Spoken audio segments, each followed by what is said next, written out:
मुझे रियली में arrange marriage से डर लगता है, क्योंकि मैंने इतनी ज्यादा सिचुएशंस एंड इतने ज्यादा लोगों को देखा है ना कि अब मुझे भरोसा ही नहीं होता कि अरेंज मैरिज में तुम्हें एक अच्छी बंदी मिल सकती है। एंड इवन लड़की के लिए भी अप्लाई होता है कि लड़की को भी एक अच्छा बंदा मिल सकता है। मुझे ये बिलीव नहीं होता कि अरेंज मैरिज वर्क करता है। मैं तुम्हें 2 रीजंस बताऊंगा कि क्यों मुझे ऐसा लगता है। ये प्रैक्टिकल चीज है जो मैंने रियल लाइफ में देखी है, लड़कों को एंड लड़कियों को दोनों को ऑब्जर्व किया है, एंड फिर मैंने ये कंक्लूजन निकाल रहा हूं कि क्यों ये चीज इतनी ज्यादा डेंजरस है।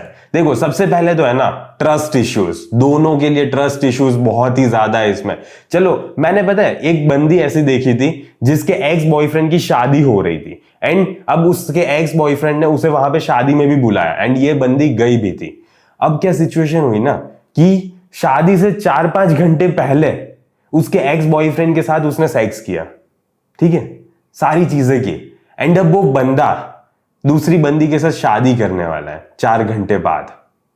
ये कितनी ज्यादा पैथेटिक सिनेरियो है। तुम सोचो कि बंदे की कोई रिस्पॉन्सिबिलिटी है ही नहीं कि वो एक बंदे से कमिट करने जा रहा है, पूरा जीवन उस लड़की के साथ बिताने वाला है, एंड यहीं पे थोड़ी देर पहले किसी और को पेल रहा है। ऑब्वियसली वो बंदी तो गलत है ही, बंदी को तो मैं बहुत ज्यादा खराब तरीके से जज कर रहा हूं, एंड वो बंदी है ना रियली में गिल्ट भी फील कर रही थी, जो कि उसे करना ही चाहिए।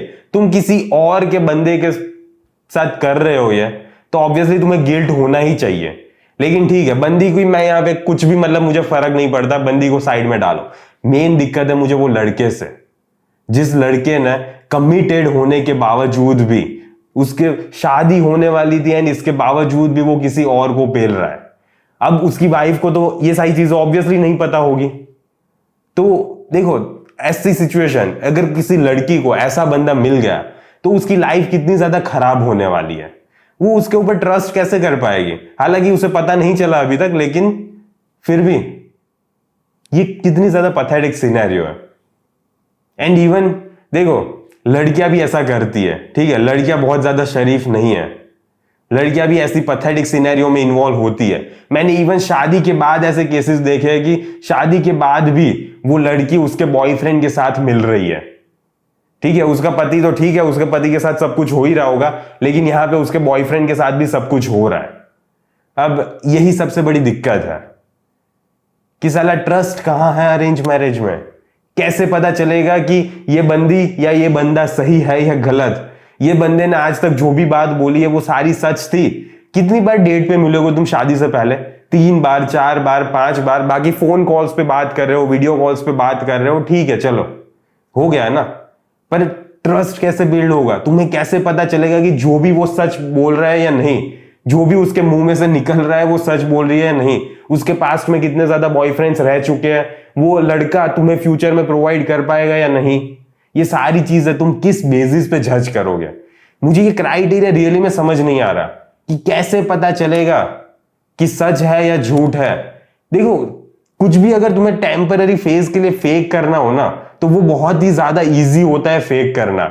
जैसे ठीक है कि डिसाइड कर लिया तुमने कि 1-2 साल बाद शादी है, एंड अब उससे पहले तुम बात कर रहे हो, मिल रहे हो, सारी चीजें कर रहे हो, पर 1 साल के लिए तुम इजीली अपनी आइडेंटिटी फेक कर सकते हो। तुम उसे वैसा ही अपने आप को दिखा सकते हो जैसे तुम हो भी नहीं। तो ये दिक्कत है मुझे। सबसे पहली दिक्कत यही है कि कैसे ट्रस्ट बिल्ड करोगे, कैसे तुम्हें भरोसा होगा कि वो बंदा या बंदी सही है या नहीं है। सेकंड पॉइंट क्या है पता है? कि तुम अगर शादी.com पे देखोगे ना, या कहीं पे भी देखोगे, कोई भी ये क्या बोलते हैं मैट्रिमोनियल साइट पे देखोगे, तो उसमें क्या है ना कि लड़की अपनी डिमांड्स डालती है कि बंदा 10 लाख से ऊपर कमाना चाहिए, इतना घर होना चाहिए, कोई भाई बहन नहीं होने चाहिए, सास नहीं होनी चाहिए, सारी ठीक है, अलग अलग डिमांड्स डाल रही है। तो अब यहाँ पे लड़का की भी अलग डिमांड्स होती है कि लड़की ऐसी होनी चाहिए, ये वो। अब दोनों की डिमांड्स जब मिलेगी तब जाके दोनों मिलेंगे। तो यहां पे प्यार कहां है? प्यार कहां है भैंचोद? मुझे रियली में समझ नहीं आ रहा कि तुम दोनों ऐसे ही मिल रहे हो कि तुम्हारी नीड्स पूरी हो रही है, मतलब तुम्हें जैसी बंदी चाहिए वैसी बंदी है, इसको जैसा बंदा चाहिए वैसा बंदा है, दोनों आपस में मिल रहे हो, ठीक है, दोनों में सिमिलैरिटीज है, दोनों को एक दूसरे पसंद आ गए, अब शादी हो गई, पर प्यार है ही नहीं, एक कॉन्ट्रेक्चुअल मैरिज हुआ, ओके, कि हाँ दोनों की डिमांड्स फुलफिल हो रही थी इसलिए दोनों ने शादी कर ली।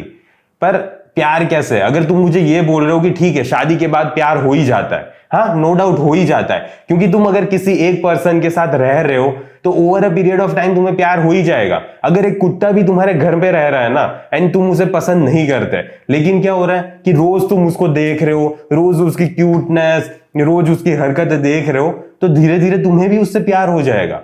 पर ये क्या सही है क्या कि ऐसे प्यार हो रहा है कि तुम्हारे पास और कोई ऑप्शन ही नहीं था एंड इसीलिए अब तुमने उससे प्यार किया जस्ट बिकॉज तुम्हारी सारी डिमांड्स फुलफिल हो रही थी, तुम्हें जैसा पर्सन चाहिए था वैसा पर्सन है ये, एंड इसीलिए तुमने शादी की। प्यार होगा नहीं होगा ये किसी को नहीं पता, हो जाएगा वैसे तो चांसेस तो है, क्योंकि बेसिकली पिछले जमाने में भी अरेंज मैरिजेस वर्क ऐसे ही करते थे। पर यही है ना कि मुझे समझ नहीं आ रहा, रियली में मुझे समझ नहीं आ रहा है कि कैसे। मुझे बस यही दिक्कत है कि ये कॉन्ट्रेक्चुअल टाइप लगता है कि ये कॉन्ट्रैक्ट किया हो ना एंड तुम ऑब्लिगेटेड फील कर रहे हो जस्ट बिकॉज तुम दोनों की डिमांड्स मिल रही है, इसलिए तुम लोगों ने शादी की, इसलिए तुमने बच्चे किए। तो मुझे रियली में ये कॉन्सेप्ट समझ नहीं आ रहा। मेरे लिए मैं यही बिलीव करता हूं कि तुम एक पर्सन को पहले जान रहे हो जब तुम दोनों की कोई भी डिमांड्स नहीं है, पर ऐसे ही तुम प्यार में गिर गए, पता नहीं कैसे, उसकी बातों से उसकी हरकतों से प्यार में गिर गए एंड फिर तुम्हारी शादी हो रही है। तो ये कॉन्सेप्ट है ना, मुझे रियली में समझ आता है कि हाँ लव मैरिजेस ऐसी होती है, पर अरेंज मैरिजेस का मुझे मतलब स्कैरी पार्ट यही फील होता है कि एक तो ट्रस्ट बहनचोद एंड एक कॉन्ट्रेक्चुअल मैरिज टाइप मुझे फील होता है, एंड यही मुझे दिक्कत है, बाकी मुझे कोई दिक्कत नहीं है। एंड इसीलिए मैं तुम्हें बोल रहा हूं कि अगर तुम अपने आप पे काम करोगे ना, तुम रियली में किसी लड़की को डेट करोगे, तुम उससे बातें कर रहे हो एंड ठीक है दोनों की डिमांड सारी मीट नहीं हो रही, इतना ज्यादा वो बंदा पैसे नहीं कमा रहा या इतनी ज्यादा खूबसूरत वो लड़की नहीं है, पर फिर भी तुम उससे प्यार करने लगे। एंड रियली में प्यार मैटर करता है, मुझे रियली में यही फील होता है कि प्यार को इंपॉर्टेंस मैं ज्यादा देना पसंद करूंगा मेरी डिमांड से ज्यादा। मेरी डिमांड्स इतनी ज्यादा मैटर नहीं करती, पर प्यार ज्यादा मैटर करता है मेरे लिए, एंड इसीलिए मैं लव मैरिज में बिलीव करता हूं। ओके, पहले प्यार करो, एक दूसरे को देखो, एक दूसरे को जानो, एक दूसरे को समझो, क्या चाहता है ये पर्सन, दोनों की सिमिलैरिटीज कैसी है, दोनों के गोल्स अलाइन हो रहे हैं या नहीं, दोनों रियली में एक दूसरे को पसंद कर रहे हैं नहीं। ठीक है झगड़े होंगे, सारी चीजें होगी, लेकिन ये सारी चीजें सॉल्व करके तुम आगे बढ़ पा रहे हो या नहीं। At the end of the day ना यही मैटर करता है। एंड लव अरेंज मैरिज में यही दिक्कत आ जाती है कि तुमने कॉन्ट्रैक्ट कर लिया, ठीक है, अब तुम्हें वो पसंद नहीं आ रहा तो भी तुम्हें झेलना पड़ेगा, क्योंकि साइन तो तुमने ही की ना, तुमने ही हाँ बोली थी ना, तुम्हें कुछ नहीं पता। ठीक है, अब तक ऐसा भी हो सकता है कि उसने सारी चीजें झूठ बोली हो एंड धीरे धीरे तुम्हें शादी के बाद पता चल रहा है। एंड अरेंज मैरिज में ये भी एक दिक्कत है कि तुमने अगर तुम्हारी मर्जी से शादी नहीं होगी, तुमने बस इसीलिए शादी की होगी कि उसने बोला है, मतलब तुम्हारे पेरेंट्स ने बोला है, एंड इसीलिए तुमने उस बंदे के साथ शादी कर ली, उन पे भरोसा कर लिया कि ठीक है ये बोल रहे हैं, अब सारे लोग बोल रहे हैं कि बंदा अच्छा है, अच्छा कमाता है, अच्छा घर है, अच्छे पैसे है, एंड इसीलिए तुमने उससे शादी कर ली। लेकिन तुम्हें पता चल रहा है कि शादी के बाद तो ये पता नहीं इतना ज्यादा खोखला इंसान है एंड लाइफ में कुछ ला ही नहीं रहा, ना ही कुछ नया सीख रहा है, ना ही मुझे अच्छा फील हो रहा है इसके साथ रहकर। तो अब कहता है क्या होगा, तुम पूरी जिंदगी भर ना अपने पेरेंट्स को ब्लेम करोगे, रियली में तुम अपने पेरेंट्स को ब्लेम करोगे। मैंने ऐसे पर्सन्स देखे हैं जो अभी भी उसके पेरेंट्स को कोसते हैं कि तुम्हारी वजह से मैंने शादी की, मुझे ये लड़की पसंद ही नहीं थी लेकिन फिर भी तुम्हारी वजह से मैंने शादी की एंड ये अब तुम्हारी गलती है।